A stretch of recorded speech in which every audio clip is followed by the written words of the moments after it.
What the is usability? I think it's a word you hear around the design community a lot, and it basically just means a product is really easy or really nice to use. It's one of those things. If something is easy to use, no one really notices it, but if it's hard to use, everyone will complain. So today what I'm going to do is go through the process of designing a flashlight and how I work usability into designing that product. Let's go.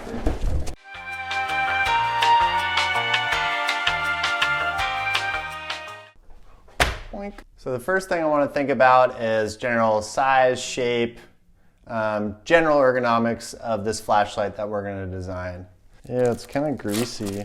I mean, that's really all I'm going for, to be honest. That was easy. So when you're designing something that you're going to hold, it really depends how long is somebody going to be using your product for. Are they going to be using it for hours and hours and hours, and you need to make it really ergonomic? I'm just going for something that someone's going to use every once in a while, so the size and shape doesn't have to be exactly perfect as long as it doesn't feel bad in the hands. If you are being specific, you want to test this out with different users, but for now I'm going to say this is okay. Boop, boop. Yeah, this seems good. We got a flashlight. I think what I want to do is make this out of some foam board, and then I can start placing buttons and interactions on this thing. Let's cut this baby up.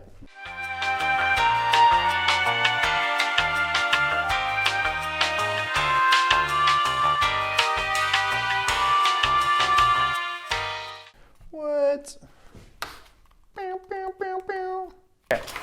I could go and do something really unique and new with the on-off button, but basically most flashlights in the world turn on and off the same way, either with a button right here where your thumb can press, or sometimes they have a little button on the back. Even if I was able to find better placement than that, that would probably just make it more confusing because everyone expects it to be in a certain place. For now, what we do is just go with the convention, so I think the thumb button is pretty normal and easy, so let's just make that. I'm not good at drawing on curved surfaces. Maybe I can do some After Effects.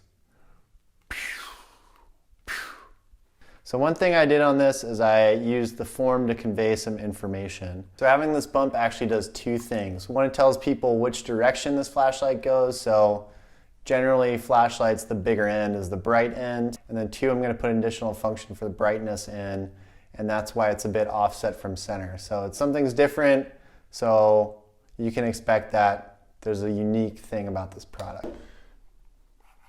So that's going to be my adjustable brightness. Another reason I want to put the adjustable brightness here right next to the light is something called mapping. Mapping basically means where you're putting different interactions and functions on a product or a digital product. So the reason I'm putting this here is so it's as close to the light as possible. So hopefully users will understand that this adjustment relates to this light. Yeah, I think that'll probably work out for now. We'll see later in the user testing if this actually works out. What do you think this thing is? Looks like a flashlight. How do you think you'd turn it on? I can't see a button, but oh, there's one drawn here, so I guess I'm just pressing here. It looks like you can adjust maybe the brightness or something.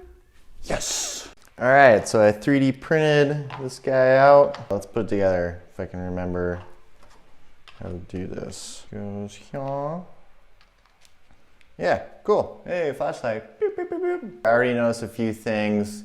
One, since everything is the same color, this visually looks really flat. So what we want to do is pay attention to something called visual hierarchy. So visual hierarchy basically means what do you look at first, second, third, fourth, fifth. So right now this is the first thing I'm looking at because this is so non-symmetrical, but actually I want the main power button to be the first thing people look at because this is the most important thing. 80% of the time they're just going to be interacting with this power button. So what we're going to need to do is highlight this power button in some way. Highlight.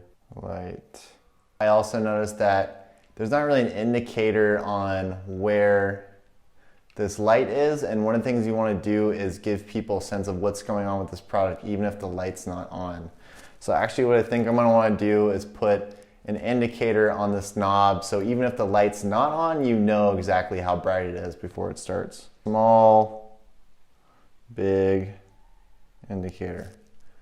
And then last thing I noticed too is it's not that inviting to grab. I got these hard edges that kind of stabbed me in the hand a bit. I think what we're gonna wanna do is round these corners off a bit, highlight this button more, put an indicator here, round off these corners, and I think we're getting pretty close on this thing. Cool. Now we got the flashlight all modeled up. It's looking pretty sweet. The button's now more one of the first things you see, even with this crazy geometry going on right here. It doesn't just have to be a different color too, it can be a different material, like silver. As long as there's a high level of contrast around the button, it'll be the first thing somebody notices. This orange is kind of funky, I like it. So the other thing I did was put an indicator like we said. I kept the contrast pretty low on this because again, this is a secondary feature. I don't want it to be the first thing that sticks out. One thing to remember too when you're doing this is you want to simplify. By keeping the rest of the design simple, that means we're able to highlight the things we want to highlight and not highlight the things we don't want to highlight. So one thing I did too is here I added a grip texture. So this is actually more rough than this area right here. This is something you grab, it's nice to grab, it's got a nice rough feeling in your skin. So in the end, I think that's pretty good. I think I'm gonna leave it here for now. It's a little funky, but it's kind of cool, just like me. What I didn't do so much in this video is user testing, and that's the bigger portion of making something usable, is just having people try it out. But that would be something that you should focus on when you're making something more usable. What I gave you here today was just the things you can think about when you're testing with users and maybe some ways to solve some issues that you might see coming up. Okay, get out there, have fun, make some cool products, and bye.